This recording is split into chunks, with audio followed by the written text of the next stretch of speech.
climate change o kabag-uhan sa atong klima usa ka panghitabo nga atong gisagubang karon. Kini mapamatud-an sa dili normal nga dagan sa panahon.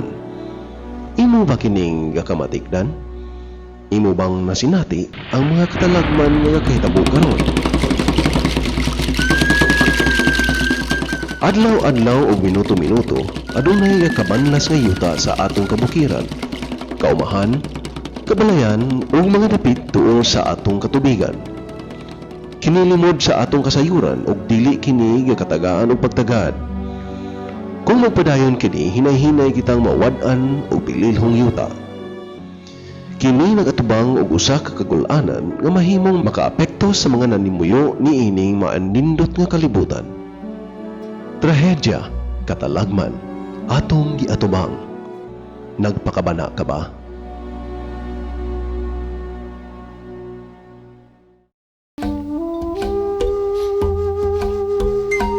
Dili pa lang dugay, kita napukaw sa mga katalagman, mga trahedya nga resulta sa atong kakulangon sa pagpakabana, sa pag-amping o pagprotektar sa atong kinaiyahan. Ang climate change nagdala sa kusog nga bundak sa tubig ulan sa atong mga upaw nga mga kabukiran, nga mao ang hinungdan sa pagkabanlas sa atong yuta ug pagguba sa mga pananom, kabalayan, kadalanan ug ubang importanteng butang sa atong luna. Taliwa sa atong kasinatian, ang problema mao ang walay paghatag ug pagtagad sa mga hinungdan niini. Daghang lakang nga mahimong mabuhat, daghang angay nga kasulbaran, apan wala kini nahuna-unaan, wala kini nahisgutan, walay lakang nga nahimo. Nahitabo ni siya atong Merkulis na sa kadlawon. Tubig ang hinungdan. Kusog kay ang ulan adto nya. Wa na gimi kabalo nga ang tubig di ay hingdako na. Ulam yato nang gawas. Ana wala lang may tulog lang mi nya pagka kadlawon namo ka ang ex-captain namo nga mamangon daw mi kay ang tubig daw hingdako. Pag tanaw namo inani na siya. Among balay nangiligaak na bitaw hintingog na mga kahoy. Hingbuto na ang hollow blocks. Mo to nan gawas naming tanan. Igo gid siya mahayag ana siya. Nahapla. Gikan dito sa highway, gikan sa akong pag-uli, nakita na lang nako ang kadako sa tubig. Labi na gilabay dia sa SPDA nga side. Nga gikan size, gikan sa bukid nga tubig. Sa akong pag-abot, gikan sa akong paglakaw. Igo na lang giko sa pag lingo-lingo gumikan sa dili maginako mapugngan ang sitwasyon gumikan kay tubig naman ang giabot sa amo. Subok kay ko sa nahitabo labi na sad kay halos lagi diri sa akong silingan ang lapawan.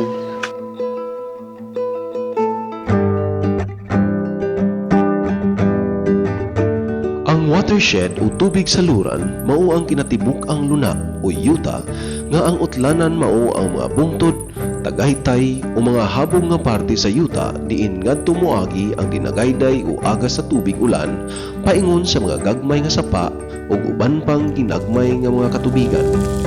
Ang dagayday sa tubig mutapok sa usa ka dakong suba ug dayon mopadulong ngadto sa kadagatan. Anaa man ikaw mahimutang sa ibabaw o ubos nga bahin isip lumulupyo, ikaw kabahin sa tubig saluran. Sa mas sayon nga pagsabot, ang tubig saluran naglangkob sa luna, iyang mga katubigan ug ang mga lumulupyong katawhan.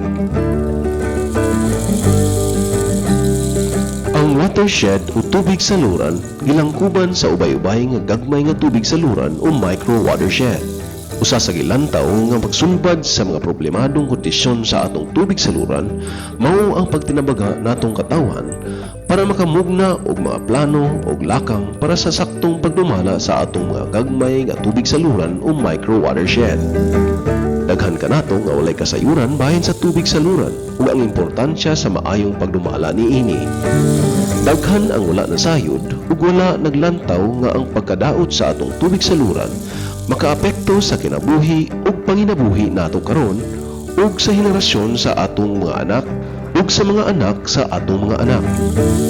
Adunay tabang nagihatag ang lokal nga pangagamhanan aron kitang katawhan mahatagan og kasinatian ug giya sa pagprotektar sa atong tubig saluran.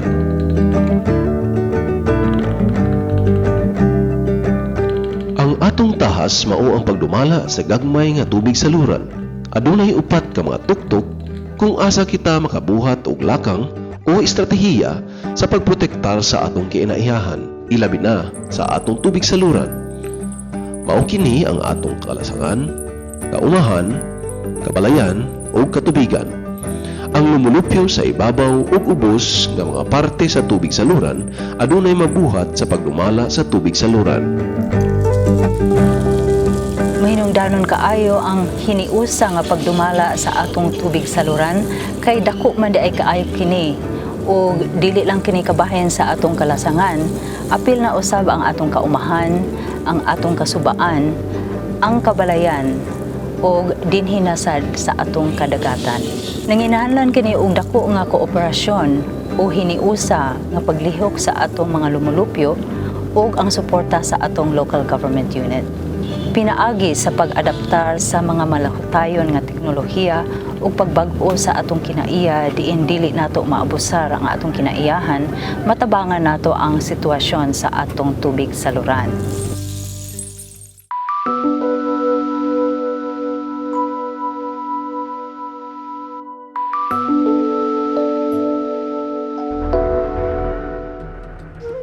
Ang ibabaw nga bahin sa tubig saluran, angay natong tan-awon ang pagpanlipod o pagbaton sa atong kalasangan. Ang kalasangan, ilabi na ang kabukiran, mahimong makakontrolar sa agas o pagdagayday sa tubig sa tibuok tubig saluran. Kung ang kalasangan nato upaw na sa kakahuyan, dili kini makapugong sa kusog sa pag-aga sa tubig. Ang kusog nga pagdagayday sa tubig mao ang hinungdan sa pagkabanlas sa yuta o soil erosion ug pagkabanlas sa dagkong parte sa luna o landslide. Ang adlaw-adlaw nga pagkabanlas sa yuta usa ka problemang angay tagaan og pagtagad. Kung walay himsog nga kalasangan tungod sa walay insaktong pagdumala, mahimong hugaw ang kalidad sa tubig ug gamay ra niini ang masunop sa yuta. Kinidayon mo dagan padulong ngadto sa gagmay nga sapa, katabay, suba ug sa kadagatan. Ang tubig mahimo usab nga makasinati sa gitawag nato nga siltation o ang proseso sa pagkadeposito sa gagmay nga mga bato o yuta ngadto sa atong tubig. Kini usa ka natural o kinaiyanhon nga panghitabo nga resulta sa pagkabanlas sa yuta. Ang mga kalasangan ang nagsilbing dakong tubiganan sa ibabaw nga parte sa tubig saluran. Ang mga kalasangan mao ang gahawid sa tubig nga nadeposito kung muulan. Ang tubig nga gihawiran sa kalasangan sa kabukiran maghinahinay sa pagpadulong sa ubos nga bahin sa tubig saluran. Ang mangrove area o kabakhawan daplin sa kabaybayunan usa ka tabang sa atong micro watershed. Kini mahimong maapektuhan kung dili maayo ang pagdumala sa kalasangan sa taas nga bahin.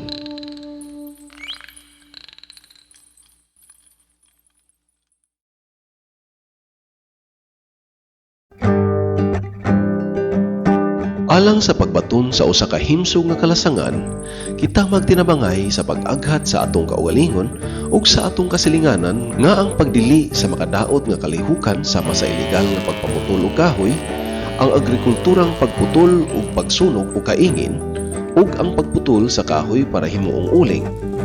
Atong ipromotar ang paggamit sa maayong alternatibong pamaagi taliwas sa mga naandan. Ang pagpananom sa bungtod nga bahin sa bukid usa ka negatibong buhat ug dili kini rekomendado. Apan ang tinuod, lisod nga dili kini mahimo tungod sa panginahanglanon. Alang sa pagdumala sa atong tubig ug yuta, giaghat ang mga mag-uuma sa gitawag nato nga agroforestry. Kini gilangkuban sa mga pamaagi sama sa contour farming o green mulching sa kada tamnanan. Ang pagpananom usab sa mga fruit trees sa ganghaan sa tamnanan usa ka gikusgan o giaghat nga buhaton.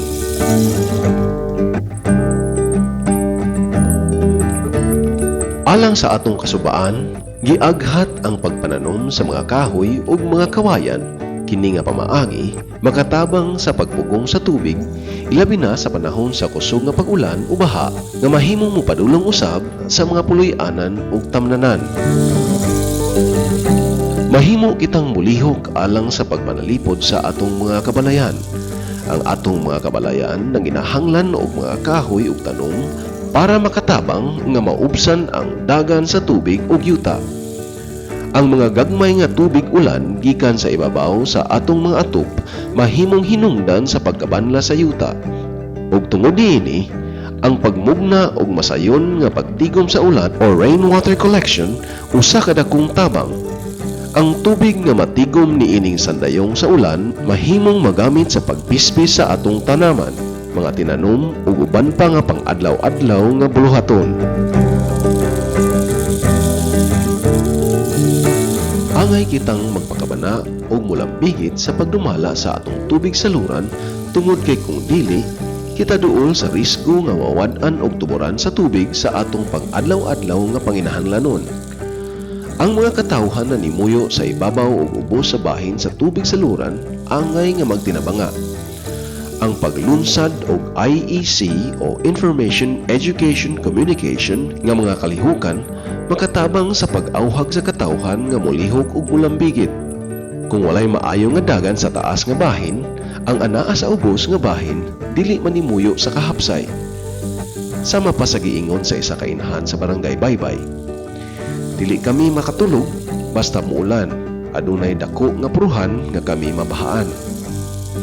Busa, kinahanglan usab nga ang anaa sa ubos nga bahin andam nga mulambigit sa pagdumala sa atong tubig saluran. Ang saktong pagdumala sa atong gagmay nga tubig saluran usa ka kasulbaran kung diin kitang tanan adunay dakong responsibilidad. Ang kapag-uhan o kalambuan sa pagdumala niini posible kung kitang tanan magtinabangay.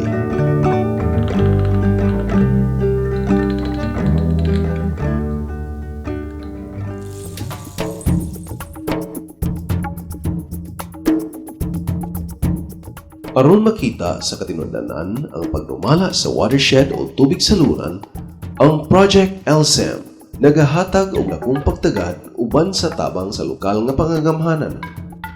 Ang lokal nga pangagamhanan sa Misamis Oriental, Siyudad sa Hingoob, Lungsod sa Lubihin, Balay Mindanao Incorporated o ang Japan International Cooperation Agency naglunsad sa tulo ka tuig nga proyekto nga mao ang Enhancement of Local Governance and Community Empowerment in Micro Watersheds in Misamis Oriental o Project LSEM. Ginaaghat ang tibuok kalibutan nga magplano o mag-implementar og watershed management o ang maayong pagdumala sa mga tubig saluran, mga kakahuyan, mga kabukiran o kaumahan, mga sapa, suba, paingon ngadto sa dagat.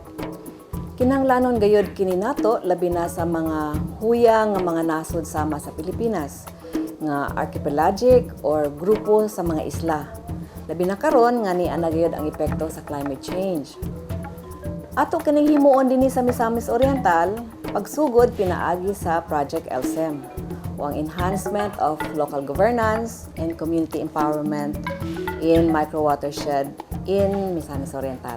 Kani nga proyekto na ay tulo ka dagkong hugna. Una na niani ang governance o pagagamahan ng barangay bahin sa tubig saluran. Ang governance, pangauluhan of course sa atong mga barangay opisyales o ang kumaingon kita og governance, naagid kanay partisipasyon sa katawhan. Ikaduhang hugna mao kaning pagtabang sa pagtukod o pagpalig-on sa mga kinaiyahang patigayon sa mga PO or People's Organization o kabalayan. Kani nga pagtabang susama sa mga technical nga pamaagi, no? Bahin sa contour farming, ang gardening o pagtanom og fruit trees doon sa kabalayan, tree farming,